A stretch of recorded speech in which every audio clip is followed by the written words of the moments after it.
To find out something on this formula thing, right? I found that it looks like whatever we have seen here, A is far to B and B is close to C, so there is no need to calculate distance between A and C. This is the triangle inequality. I don't know why these guys kept it as mod x plus y less than or equal to, as Girigaru said, right? It is like two sides, sum of two sides of a triangle are greater than the third side. That is the triangle inequality. If we take A, B, C as three data points, and A to C is far and A to B is close, right?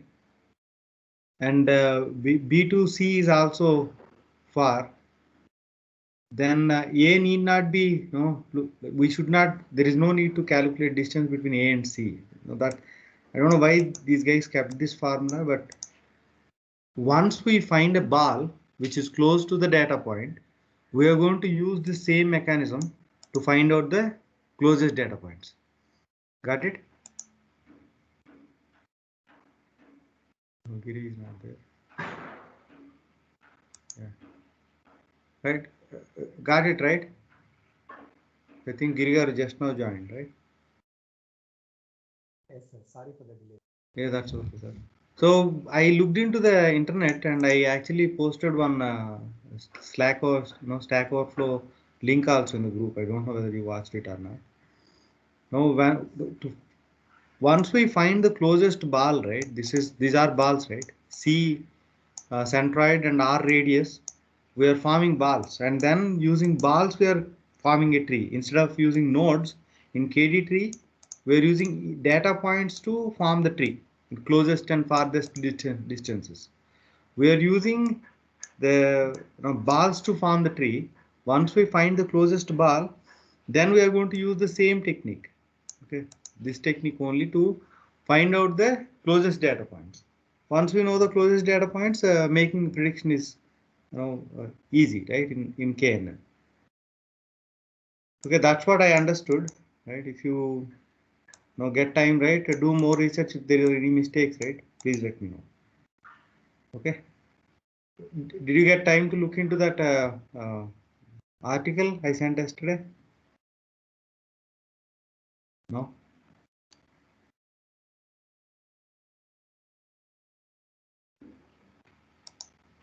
Okay.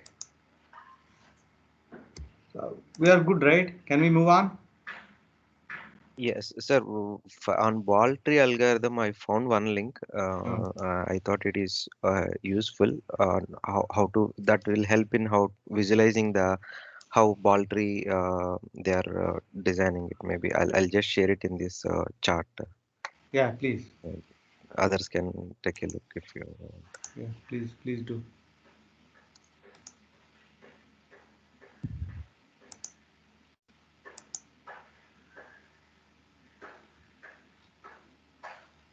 Yeah, if you come down a little bit, they'll show how they are. Yeah. Yeah. So Yeah. this is how they prepare the balls, Yeah. which together form a tree of balls. Yeah. And then how are they finding the closest ones? That triangle inequality. Did they explain that here? I think they explained that, but I meant to go through it completely, sir. I just morning only. Just before this meeting only, I started digging it up. So Yeah, yeah. No, the explanation is looking like same approach they are following. Once they find the ball, right, the same approach as KD tree they are following. No. yeah, yes, Yeah. that is true because they have explained KD tree before Yeah. to this and then Yeah. explained this. Yeah, Yes. Yes. seems to be the same. Yes. So reducing the search space. That's what it is doing. Either it is ball tree or KD tree. It is trying to reduce the distance measure space. So if you take brute force, right, you need to take the data point and all the data points in the training set, and you need to calculate distances. So it's going to take a lot of time. So reducing the number of the distance measures by using either KD tree or ball tree. Okay. Yeah, it's good. No, maybe I'll also look into this and If I find something new, I'll explain tomorrow. Okay, sir. Thank you. Thank you. And we are moving on, and I'm going to explain SVM algorithm. Right? Support vector machine algorithm, mathematically very complex. And when you look at the use of it, right, it is not that that extensively used. After, especially after deep learning came in, right, the SVM is not used much because it cannot handle huge volumes of data. We are covering SVM because we need to understand a concept called as kernel trick, which is used, in many places, in principal component analysis, and many places we'll use that kernel trick. There is a concept, there is a algorithm called as kernel SVM. So there is a lot of math there, and we'll understand that. Okay, SVM algorithm can handle nonlinear, classification and regression both, and even outlier detection it can do. Okay, how we'll see. SVM is mostly used to solve classification of complex but small and medium-sized datasets. This is the drawback with SVM.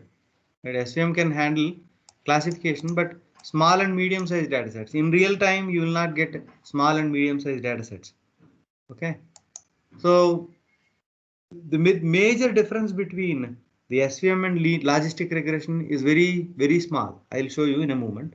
Okay, so how this algorithm works is it uses a linear equation W transpose X plus B. W is nothing but thetas. Okay, here notation is different. W transpose X plus B.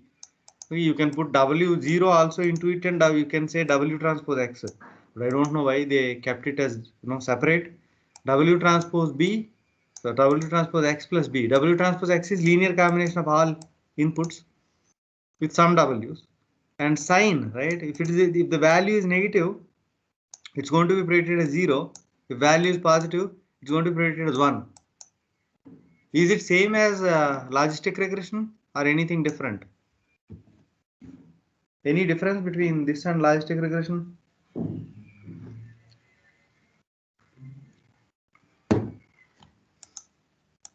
Do you find any difference here in logistic regression?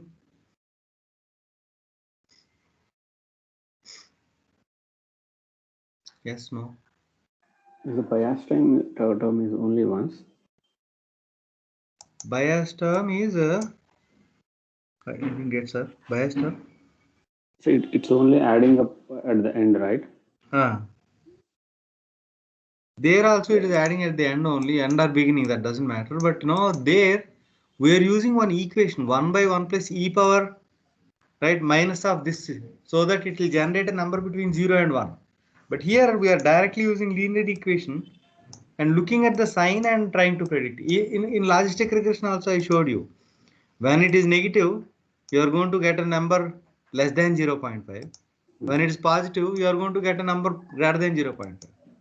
Right? Yeah, that's correct. The approach is same, but there is one major difference. In logistic regression, it will try to do a decision boundary directly without looking at the other data points, right?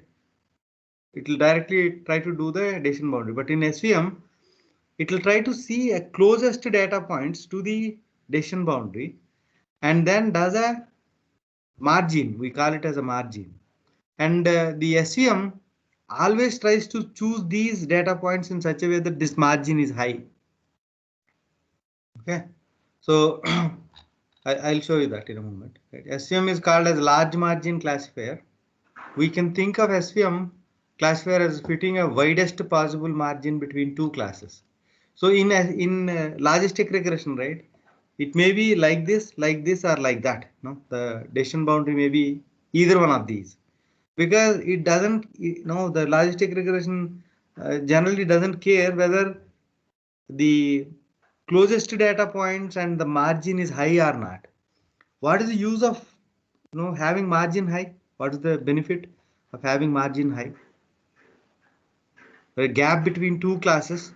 Now, SVM basically trying to do a decision boundary along with a gap between, largest gap between two classes. Any benefit of that? It can easily segregate between the classes. Yes, sir. That is one thing. Second thing is, in test set and production, even if some data points are falling somewhere here, right? No, the data points falling on the margin, right? On the margin, exactly on the margin, are just beyond. This blue line may fall just here, right? Or blue line may fall just the red line, red dot may fall just here. But those kinds of data points will be predicted correctly on the test set and production. Got it? SVM tries to distinguish classes better than logistic regression by trying to choose the maximum margin. Okay, so it looks like only it is looking into the sign of the equation, the linear equation, but along with this, right, it is actually looking at this also. Right? It is trying to have large margin, along with that the signature. So that's where the math gets complex. There is a linear algebraic concept called as quadratic programming. I tried to understand. I couldn't understand it, and I left it. And if you look at this, this point, right? SVM algorithm I never used in real time. I never used SVM. But many researchers are, very favorite to SVM because they can do research for 3 years and then find out some small thing, right? So that's my opinion. Okay, that's my opinion, and I never used, and I never found it a big algorithm because it takes lots of memory. Okay, support that the closest data points of the decision boundary are called as support vectors. Okay, the closest data points of the decision boundary. So optimal hyperplane we call it as, because in n-dimensional space it is not going to be line, it is going to be plane, are known as support vectors. Instances located at the edge of the street are known as the support vectors. This can be considered as a street, and the edge of the street, whatever data points are there, they are called as support vectors. A data point, right? I showed you. And if you say x1, x2 in a normal brackets, you call it as data points. But if you show the x1, x2 in a column matrix, right? Then the vector is denoted as column matrix. So you can call this data point as a vector also when you actually have magnitude and direction. I'll show and talk about that in coming classes. But for now, right, we call this as vector, support vectors. So there are, you know, so these lines are called as support vectors, or these data points are called as support vectors. Right? This blue line is called as decision boundary, right? And there are three possible, there are n number of possible uh, ways of distinguishing classes using decision boundary. Right? First possible way is this. Okay. If you look carefully, it took this data point as support vector and this data point as support vector, and you see the margin is small. Right? The SVM algorithm can do this kind of a model or this kind of a model. See this data point is taken as support vector, and this data point is taken as support vector. See that in that, right, it actually became a big, the margin became a little big. Okay, and the third model, right, it actually chose these two data points as support vectors on the red side, and this data point as support vector. Then you got a large margin. So algorithm will try to find out the best support vectors where the margin is going to be high. So this is going to be the best model, large possible margin. So that's how the SVM works. When the margin is high, the benefit is that in test set and production, even if the the data points fall on, if you take this kind of a data point, right, this kind of a support vector machine, this kind of a model, if a data points, if the red data point falls somewhere here, it would have went into blue, and the model would have predicted as blue. But if you take the same thing, right, it would have fallen on the right side of the decision boundary, right? Wrong side of the decision boundary and right side of the decision boundary is decided depending on the angle of the decision boundary. This angle can be altered by changing the support vectors. Got it? decision boundary is chosen by taking the help from these vectors. That's where you call it as support vectors. Got it? Any questions there?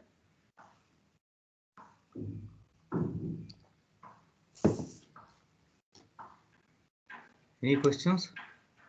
Not able to properly visualize it. Properly visualize. This is the best visualization I think I can do. See, do you see any difference between these three diagrams? The dotted lines are drawn a little bit apart and Ah. blue. Yeah, why? How they actually went far? When you compare this model and this model and this model, these three models, three models. When I say models, right, the W's are going to be different. That's where the angle is going to change. Do you agree with that? In this equation, W's are going to change and B is going to change. That's where the angle is going to change, right? When W's and B's are changing, you can call them as three different models, right? Do you agree? Yes, no. Yes, sir. Now why this gap became big? From here to here to here, why the gap became big? Why? What is the reason for gap becoming big?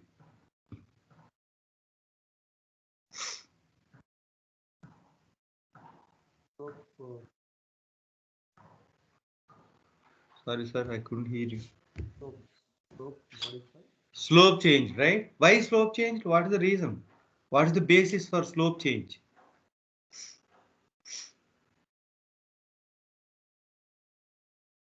E and W. Sorry. E and W. Yeah, B and W, but the B and W are changing based on the support vectors. It is not choosing the decision boundary directly. It is choosing these support vectors and trying to do a parallel line to those support vectors. Right? Because it chose these two as support vectors, the road width was small. It chose these two, it became a little big. It chose these two and this, then it became too big. Got it? The closest data points to the decision boundary is more important in SVM. Got it? So which two to select is a separate list. Now, which two to choose is SVM is going to do it. Quadratic programming is the technique, a mathematical technique that is going to choose these data points in such a way that the boundary is going to be maximum. The margin is going to be maximum. Got it?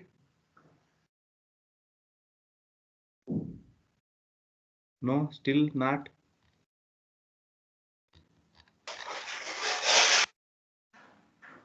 Still no. No, it's clear, sir. Yeah. Your voice is low. I think. Yeah, now it's good. Sir, SVM will take it to identify the support vectors and it will create the margin. Yes. Okay. So what is it? Then what is the examples are here? Possible model 1, 2, and best model. Anyhow, support vector will always give the best model, right? Because Yeah. it's not in our control. Hmm. So whatever it is giving, we consider as a best model. Yes, sir. Right. I am trying to show you the difference between Okay. choosing different support vectors. If you choose these two as support vectors, margin is going to be small. If you choose these two, it's going to be a little big. If you choose these, right, then it's going to be even bigger. So algorithm is going to choose this. It's a linear algebraic concept, linear algebraic algorithm. So in a single shot, it will find it. Okay. There are no iterations there. I'm just showing that possibly it can do these three kinds of models, but it will choose this one because of the margin, large margin. We are trying to understand how, right? Yeah. The effect of choosing a support vector, how it is affecting the margin. That's what I'm trying to show. Okay, on a real data set, I actually worked out and created these pictures. So I'll show you in a moment. Okay. But I don't have the code to show you. I have the code, but you will not be able to understand. I'll just show you the concept there, because understanding SVM, if you don't understand this concept, right, understanding SVM becomes very difficult. Okay, if you understand this concept, right, it is easy. So the difference between logistic regression and SVM is only the support vector concept, okay? Large margin concept. Okay, there are two variants: hard margin classifier and soft margin Can you classifier. please go up once, sir? W and Yeah. so what exactly is the W over here? Theta. Notation changed. That's it. It's a linear equation or polynomial equation. If the x's are polynomial terms are there, it's going to be polynomial equation, non-linear decision boundary. Right? It's a linear equation. Got it? No?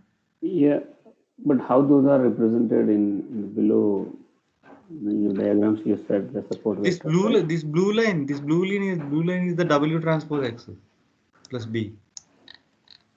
Okay, the decision boundary. Decision boundary. If the decision, no, even in logistic regression, decision boundary only, right? But the decision boundary, that linear equation greater than 0, greater than or equal to 0, you will get the number of greater than 0.5 when you substitute it into the hypothesis function.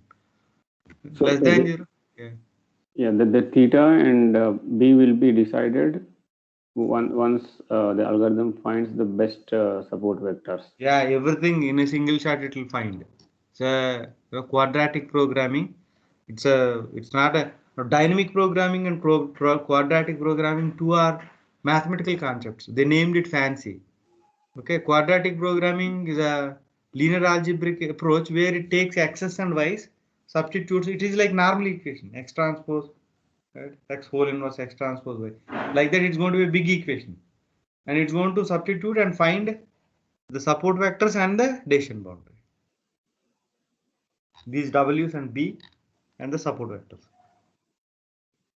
Okay.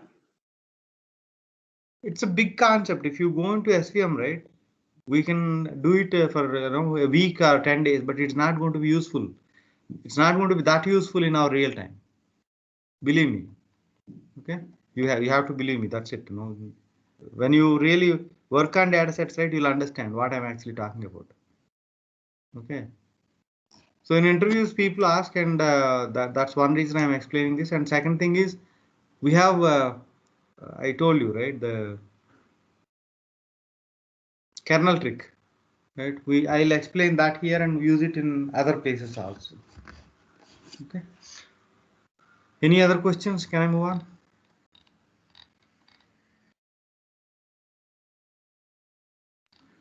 Okay. So there are hard margin classifier and soft margin classifier, but in scikit-learn we have soft margin classifier in implementation, because hard margin classifier is not useful for making predictions on many data sets. If you take a data set like this, when you do a decision boundary like this, right, by choosing a support vector here and here, this is being misclassified as blue, right? If something is above this line, you misclassify that as blue, right?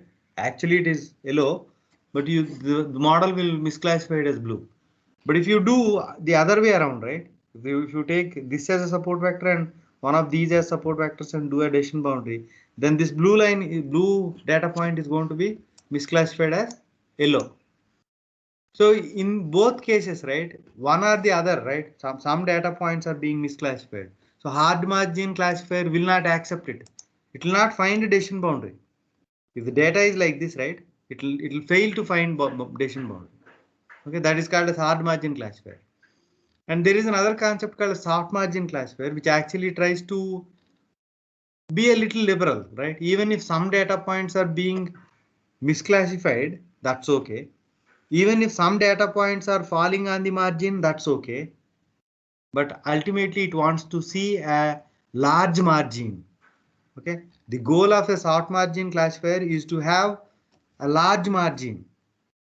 It doesn't matter, if some of the data points are falling on the wrong side or on the decision boundary, right? This Margin also, it will not bother. Okay.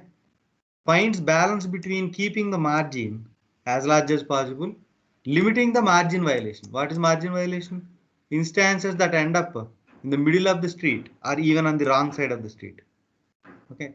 So when you build a model like that, right, it is going to be less accurate. If you do a hard margin classifier, it is going to be very accurate on train set, but on test set it may fail. Do you agree with my statement? If you do a hard margin classifier, it may work well on the train set, but it may fail on the test set. Do you agree? Yes, sir. Right? It is very strict in trying to distinguish class A and class B, right? But on the maybe on the test set, right? Maybe there will be many yellow points falling maybe right here, right? All those data points will be wrongly predicted as blue. On margin also, on the wrong side, it is predicted as wrong only. You are getting that point, right? These support vectors are just to decide the decision boundary. That's it.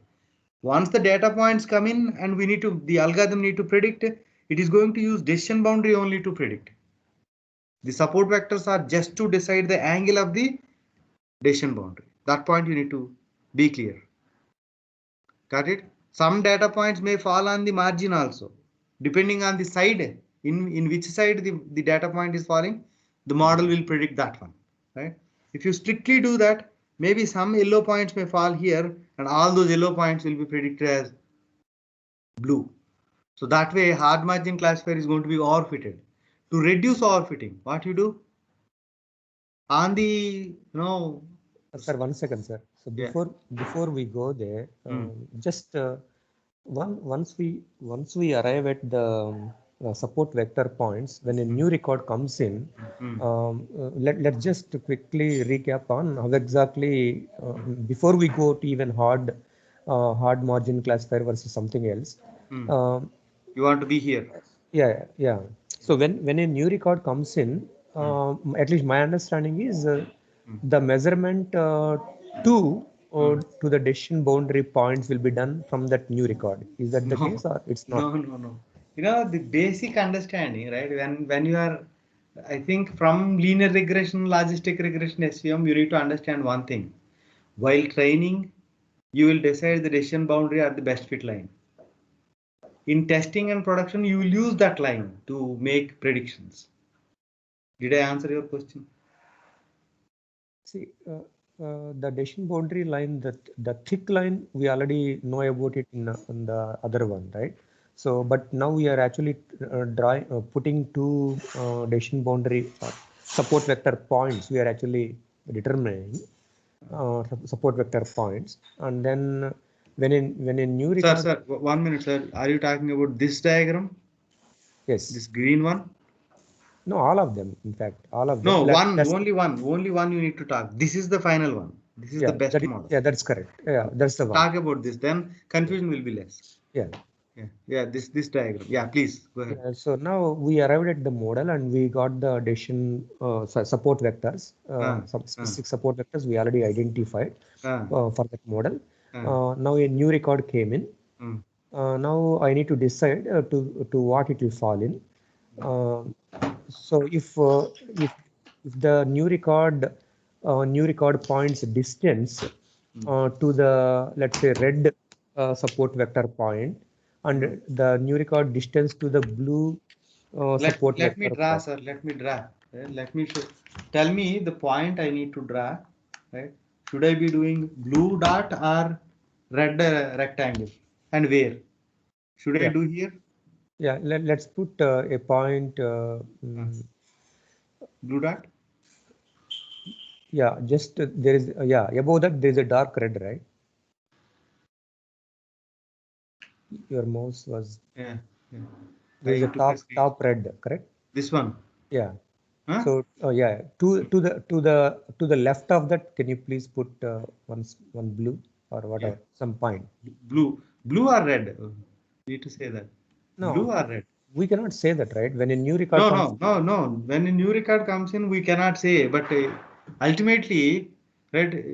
Ultimately, at later point in time, you will know that whether it Yeah, is sure. whether it is Sure. a right one or wrong one, right? Sure. Right, in production, you are predicting. While predicting, you don't know. But after sales is you are predicting whether a person is going to buy it or not, right? Yes. Yes. After sales is happened, right? You know. So then you can assess it. So Yeah. tell me whether it is blue or red. Let's say it's red.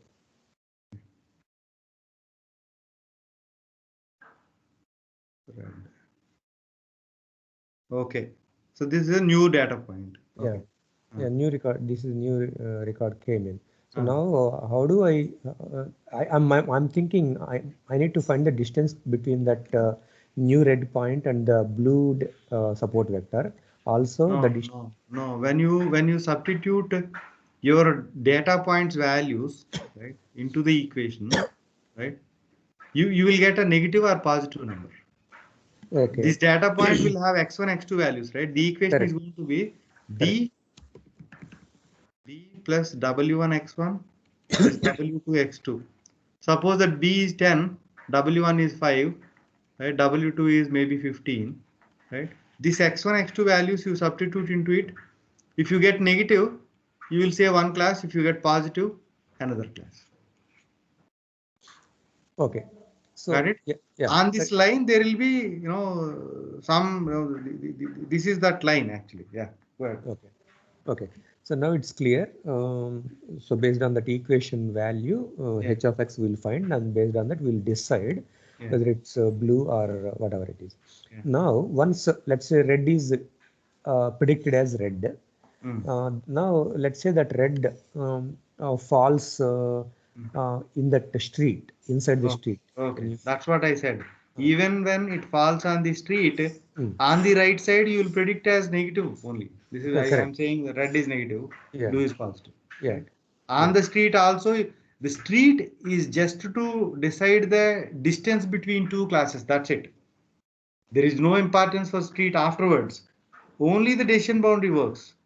Afterwards, right? Once you are done, only the decision boundary works. Yeah, so let's say it's in the street. Because anyway, h of x always gives 1 or 0. Then what is that hard classification or whatever it is? What so is hard margin classifier, right, will try to decide, that implementation is not there in scikit-learn basically. Hard margin classifier will work only when data is like this. Here you can distinguish two classes differently, right? Suppose that if there is a blue dot somewhere here, there is a blue dot somewhere here, right? The model will not work at all. The hard margin SVM will not work. It will fail to find out the decision boundary because a data point is actually mixed up into the red rectangles. Got it? No. Basically, I did not understand what is when h of x is already giving 1 or 0. What is that hard margin is going to do something special? That's what I'm not able to understand. That problem. It is not a special thing, sir. It is actually the type of algorithm, right? The implementation, right? People have implemented two kinds of things. Okay. On SVM, somebody implemented a hard margin classifier, somebody implemented a soft margin classifier. Soft margin classifier allows violation, right? If there are data points like these, it allows, right? When it allows, you will get a model. You will get a model that can predict, right? If it is not allowing, right, you will not find a model at all. If their data is like this, right, hard margin classifier will not work. Only soft margin classifier will work. We'll use soft margin classifier only. Okay. Got it? Yeah. So I do not know what do you mean by it doesn't work. So hard margin classifier doesn't work. What is the meaning of it? It fails. It fails in in linear regression when there are two strongly correlated features. If you use linear regression algorithm based out of normal equation, will it work? No. Why? There is a math inside, right? It will fail to find inverse and all that, right? That is like that. In the hard margin classifier implementation, right, there are problems where it will not find the decision boundary at all. So there may be lots of inaccurate classification. That's what will happen. Is that what you're saying? No, your model, you will not be able to find the hard margin classifier will not be able to find a decision boundary at all. Okay. It fails, right? When I say linear regression fails to find the best fit line, it fails. That's it. There is no line at all. You cannot make predictions. Okay. Got it? So usually model only give that like it's whether whatever data we like came into that it will give the negative or positive only, right? So how we know that the positive it's predicted as a negative model, how it knows that? Model doesn't know. Once the line is drawn, model doesn't know. It will actually predict. That's where that is the error, right?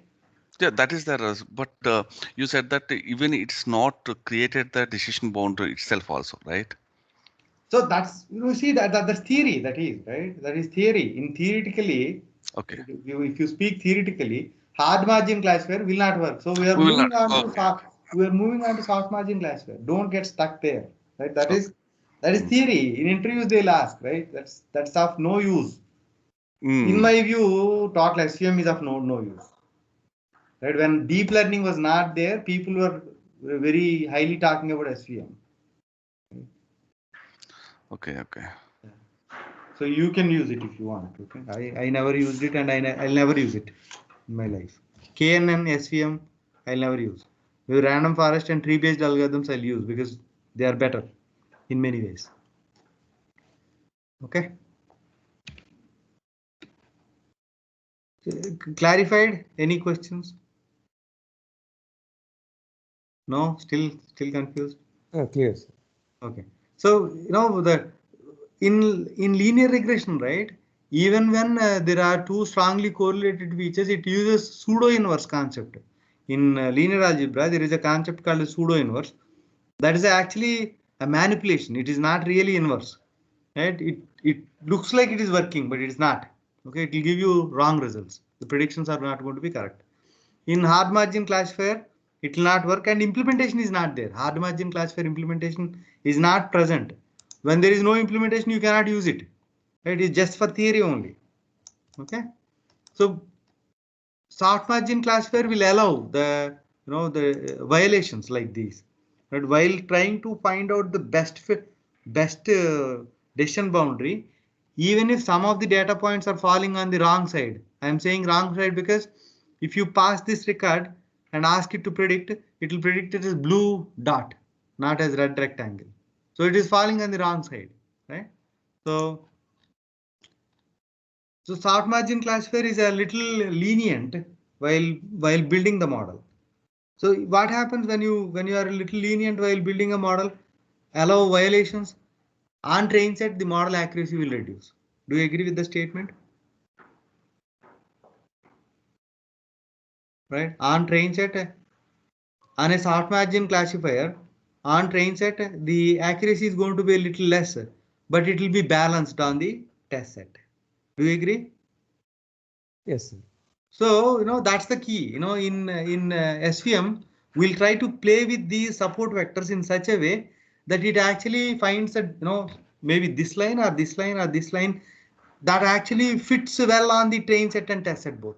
So I showed you that there are three different decision boundaries. The margin is low, margin is high, margin is even high. But when you look at the test set, right, maybe this margin may fit well, right? The overfitting, underfitting will be adjusted by playing with the support vectors.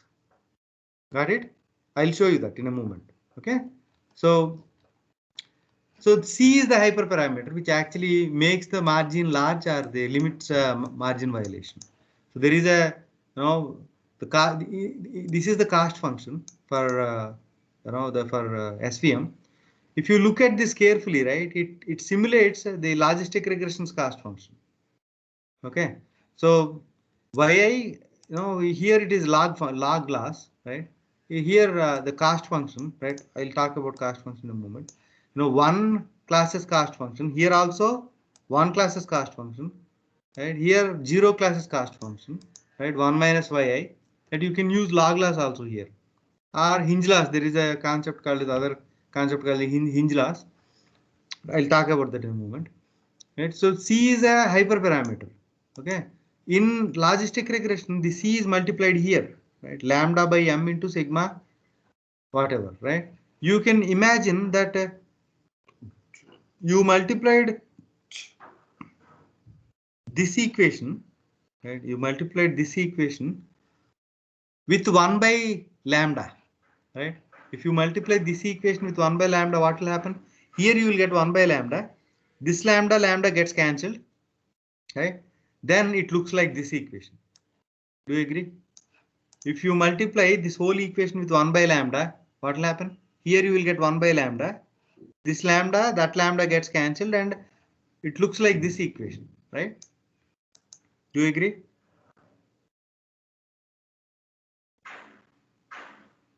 Do you agree or not? Yeah, equation transformation. Yeah, we agree. Yeah, equation transformation part is clear, right? So you can think that C is equal to 1 by lambda. Okay, that point you need to remember, right? C is equal to 1 by lambda means what is happening when lambda is increased in logistic regression? Power fitting reducing or increasing? When you increase lambda, reducing. You know, in support vector machine, right? When you increase C, it will increase. It is because 1 by lambda, right? C is almost like 1 by lambda. Why am I taking analogy between the logistic regression and SVM? Theoretically, they are almost same. Only difference is while choosing decision boundary, the SVM is using support vectors. This is not. This logistic regression is not taking any support from the support vectors. It is just looking at the target variable and trying to find the coefficients. Okay. So only way you can understand SVM is by having a comparison between the logistic regression and this one only. Right. The other way, right, it is going to be very complex. If you want, I can explain. I have that whole notes, but not today, right? Maybe Monday we'll try that. If you guys really want to know how exactly that these W's are chosen, the support vector is chosen, and all that, right? I can explain that, but we'll try that Monday. Okay. So this is simple analogy. Lambda 1 by C is equal to 1 by lambda. In a logistic regression setup, if you increase lambda, overfitting will reduce. In a support vector machine, if you increase C, overfitting will increase. If you decrease C, overfitting will decrease because it is like 1 by lambda. C is equal to 1 by lambda. Okay. So you remember this. Okay. This is the only easiest way to understand. Okay. I'll show you Monday. I'll show you the whole math behind whatever. I stopped showing it maybe for last 3 batches because nobody is understanding it. Okay. So the balance between margin size and margin violation can be controlled using C hyperparameter. I've taken a data set and then practically built it to show you, how exactly the C is working. High C value, the classifier makes fewer margin violations on train set. Okay, see this? High C value, C is equal to 100. Okay, if you see on margin there are no data points. Okay, and on the wrong side, okay, on the margin and on the wrong side there are no data points. It is like perfect. Okay, but if you take C is equal to 1, there are data points on the margin and 1 is falling on the wrong side also. If you take C is 1, right, there are more data points on the margin. Why is it happening? Why is it happening? Is there any change in the data or the support vectors? Can you support vectors, right? So it is choosing a support vector which is very, very perfect when C is equal to 100.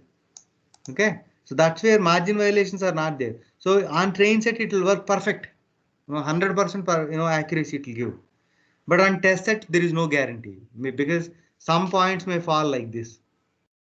Okay, so if you take C is equal to 1, the model is going to be underfitted. C is equal to 100, it's going to be overfitted. You need to choose a C that is best fit. The same C, right? The same C is used in that softmax regression classifier also, right? So in there also the algorithm, right? The internal solver is using C hyperparameter. The cost function, there it is this cost function, right? But internally that's how it is working. Okay. So this is on a real data, and I actually practically tried to do this. Okay. We'll see one more concept called as a when you do feature scaling, right? The model will work better. Okay. So C value is high, fewer margin violations, end up in smaller margin, may get into overfitting. C value, low C value generalizes better, much larger margin, right? It may underfit, okay, but you need to be careful, okay. And then SVM is sensitive to feature scaling, like in KNN and gradient descent algorithm. While using SVM also, we should actually do feature scaling. SVM is sensitive to feature scaling, right? So left graph, this graph shows the small margin, right graph shows you large margin. Okay. So if you see C is equal to same, right? In this previous diagram, when I changed C, right, margin is becoming bigger or smaller, right? When I take C small, margin is becoming bigger. C big, margin is becoming smaller. But here the C value is same, but still margin is showing up, small and big. If you look at the scale, right, unscaled data, this is scaled data. On x-axis, the values are between 4 and 8. On y-axis, the values are between 4,000 and 9,000. These are, I think, length and width of a room or house. Okay. After scaling it, right, see this, the margin became big, right? So when you are applying SVM algorithm, you should be scaling the data and then applying the algorithm. Then the model will understand better. You see this, only blue dots are violating the, on falling on the street, the margin, and violating also, right? But here, right, two dots are actually violating here.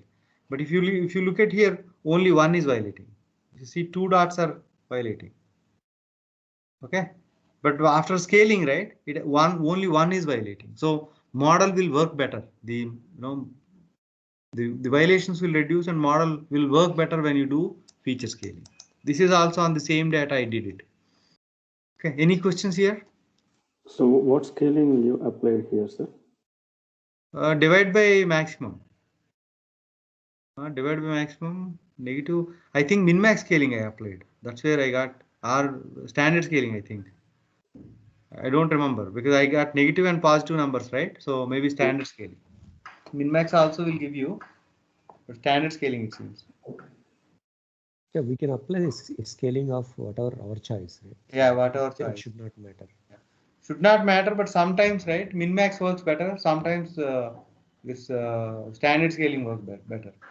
So standard scaling works better when the variance is too high, right? If you have 1 million and maybe 10 also in the data set, if you try to bring everything into -1 and +1, right, that 1 million may become too small number. Sorry, 10 may become too small number. Visualizing? Right? In min-max scaling, right, you can bring the data to the desired scale, right? So if you try to bring it down to -1 to +1, right, the 10 will become very small number, and the model may not be able to understand that records, whatever the preference. So in that case, when variance is too high, I think standard scaling is better. When variance is low, then you can apply min-max scaling. Yes. Yeah, the value should not become, the data should not become too small, should not come very close to 0. Then the feature will be nullified, and the algorithm will not be able to give much importance to that nullified feature, especially when the features are not on same scale. If all are on similar kind of data, right, then model will work the same way. That's the key here. Okay. So that's about that's about the theory behind the support vector machine, and we'll see, we'll apply that onto a data set, iris data set. Now this is a simple data set, only 150 records. 50 records belongs to this particular flower, 50 belongs to this one, and 50 belongs to this one. Virginica, versicolor, and setosa. They look similar, right? By taking a picture and passing it to the model should predict which species it is. Okay, so let me show you the code.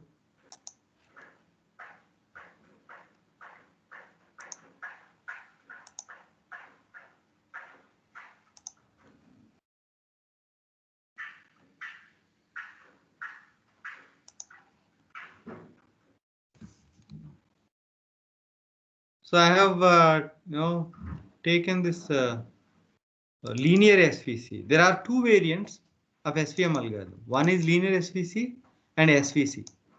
Okay, they both are dependent on third-party implementations. I forgot the jar names, right? But this can handle linear decision boundaries better. But when you try to do the non-linear decision boundaries using this one, right, you will get into some problems. I'll show you. Like in polynomial regression, we'll get into some problems. I'll show you those problems, and then we'll jump on to SVM and kernel SVM or SVC, KSVC. So I've taken the data set. Now there are 150 records and 6 columns. ID is not useful. I'm going to remove that. And then the sepal petal. What is sepal and what is petal? So this is sepal. The bigger petal is called as sepal, and smaller petal is called as petal. Okay, and those lengths and widths were taken, and the labeling was done. Right, the target labeling is done, and there are 50 records each, and I'm splitting the data using Y. This is stratified sampling. Now I have taken a pipeline, directly pipeline. And then I have two steps in the pipeline. One is a standard scaling, because if you do scaling, the model will work better. And the second is algorithm, linear SVC. Okay. In the linear SVC, right, this is the class, basically, right? That is a class. And C value, I have taken a big number, right? And then how did I choose? I played with it. I started with 10, and then I incremented, and that at one point in time, it started working well on the train set and test set both. Okay. So last function I have taken hinge last. I'll explain that later. Okay. So the classes are in this order. Okay. And I predicted, and I'm doing a confusion matrix. See this? Only the second class was wrongly predicted as third class. What is second class? Versicolor was predicted as Virginica. 3 of the versicolor predicted as Virginica. I've got 97% precision and 97% recall.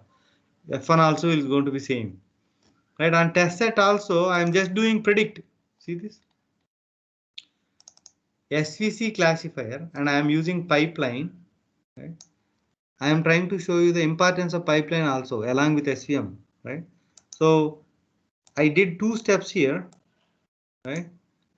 And then when I said fit, right, it actually did all the standard scaling and fitted the model and predicted also. In pipeline, if you say fit, it's going to fit and predict.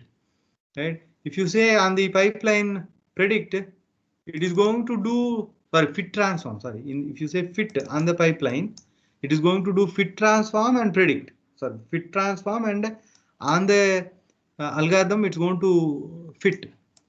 But if you say predict, right, it is going to do internally only fit on the transformations and only predict on the predictor. Got it?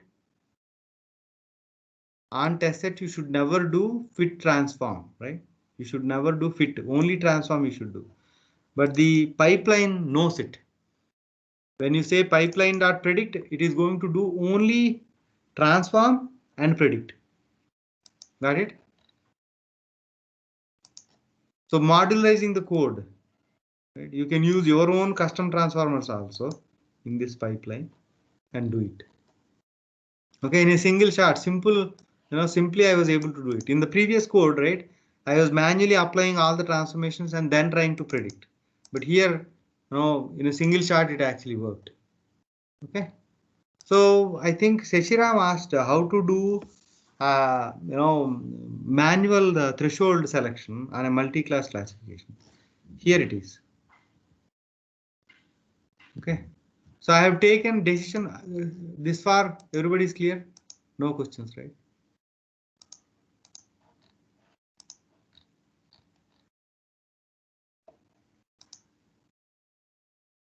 Okay. I am moving on. So we can actually take control of the model even on the multi-class classification also. We have seen that the second class is predicted as wrongly as third class, right? So if you change the threshold, right, from 0.5 or maybe 0, when you take decision function, 0 is the default boundary, right? If you change the threshold a little bit, right, you can make the model work better only on those two classes, right? So you can, oh, I took it out. So decision function, these are the scores, and you take a particular column and then try to play with it. Second class is actually being predicted wrongly as third class, right? You take that particular column and try to play with the threshold, and you can make the model best.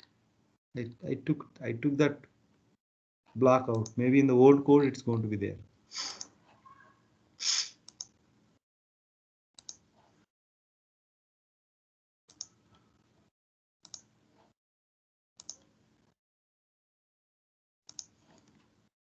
So I refined a lot of code based on many people's response. See this? So I have taken the 3 decision scores, right, for 3 classes, and then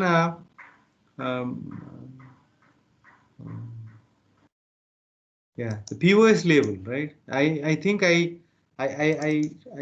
the API I showed you the POS label for which class you want to do precision recall curve, which class you should be taking as the basis, right? Which class you should be taking as 1. Okay, 1 class. So while doing the precision recall curve, the precision line actually merged with this top whatever. You cannot see that, but it is actually merged with it. I can see a little bit of blue dots. I can see there, right? On this class, right? It is like this. On this class, see this again. Right? It merged with the top. So at any threshold, the precision is too high. But at a 0, right, the recall is too high, right? On this class, second class, right, at 0, the precision recall is high and precision is low, right? The whatever predictions it is. So if you want to make the precision high, right, you may have to choose something here, somewhere here, and then make the predictions. But recall is going to go very low, right? See this here? It is actually dropping too much. So I think the one the algorithm chose is the best. Got it? Got it? You can actually look at precision recall curves of individual classes by specifying the POS class. For which class you want to do the precision recall curve. Got it? You need to visualize how we were actually doing it, how we were actually taking the decision boundaries and then taking a threshold and making the model predict, right?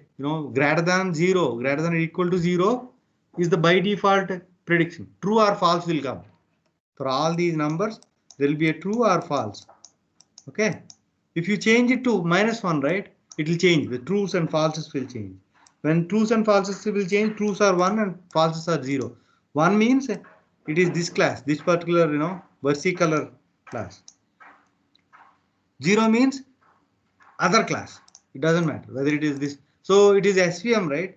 When data set is too big, it is going to use 1 versus 1 algorithm internally. The scikit-learn will internally use 1 versus 1 algorithm.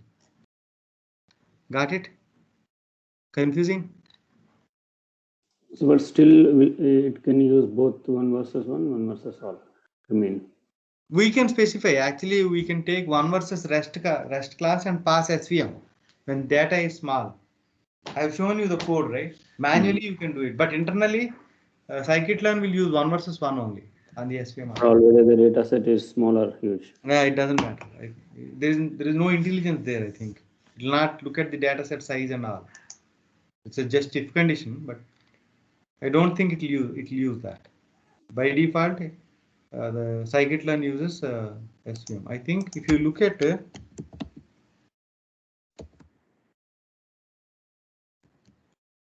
API, you will see.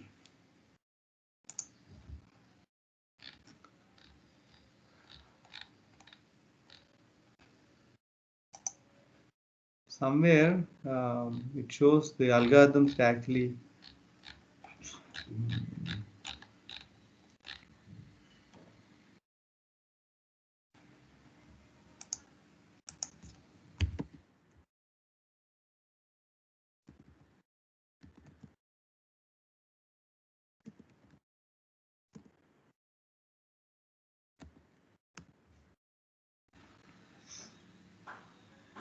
multi-class classification.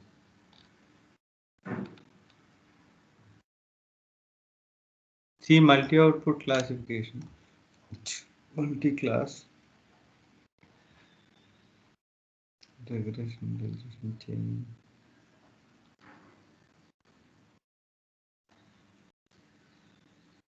Inherently multi-class. Bernoulli naive Bayes, decision tree classifier, Gaussian naive Bayes, K neighbors classifier.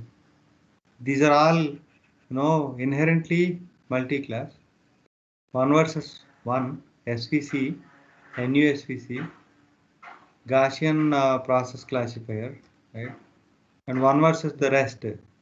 So logistic regression CV, SGD classifier, right? This multi-class is the API where you find this. Supports multi-label, decision tree at k nearest neighbors, right? Random forest classifier, these all support multi-label. Multi-output support at k nearest neighbors, random forest. We will actually look at these only. Decision tree is a simple algorithm which is used as a building block for the ensemble models like random forest and others. Decision tree will never be used as a individual algorithm in projects. In some interviews, right, they'll ask, have you ever used a decision tree in any project? If you never worked on a real-time project, right, you will say I used a decision tree, because decision tree individually cannot be used on a model to work with. We'll cover that. Right? So this is the list, right, of whatever. Right, SVC uses one versus one only. Okay. So don't go into this, right? This particular stuff. This is not that useful. For understanding purposes, I kept it, but people are getting confused, so I took it out. Okay. So on Monday, we'll see how to do a nonlinear decision boundary using SVM. And then we'll go into a kernel trick, which is more powerful. That technique we need to understand because it is used in many places in AI. Okay. So that whole math I'll explain. Once after that, if you are still interested in knowing the math behind SVM, right, I'll show you. I'll explain that. So let me show you a glimpse of it. Give me 1 second. Wait for a minute.